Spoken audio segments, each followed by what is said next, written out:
আজকে আমি রান্না করছি সাগরের মিশালো মাছ। এটি চট্টগ্রামে খুব বেশি পাওয়া যায়।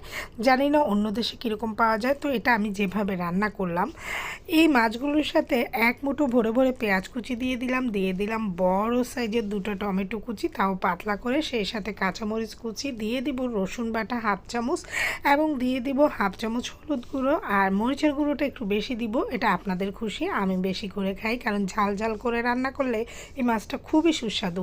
দিয়েছি হাফ চামচ ধনে গুঁড়ো, স্বাদ মতো লবণ এবং পরিমাণ মতো তেল দিয়ে এটা হাত দিয়ে মেখে নিব।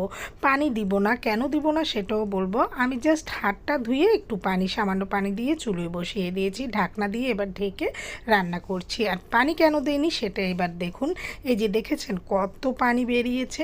এই পানিটা যখন একেবারে মাছের সাথে মিশে গেল, তখনই আমি এখানে উপর থেকে ধনেপাতা দিয়েছি। এই মাছ এভাবে রান্না করে দেখবেন কি যে সুস্বাদু।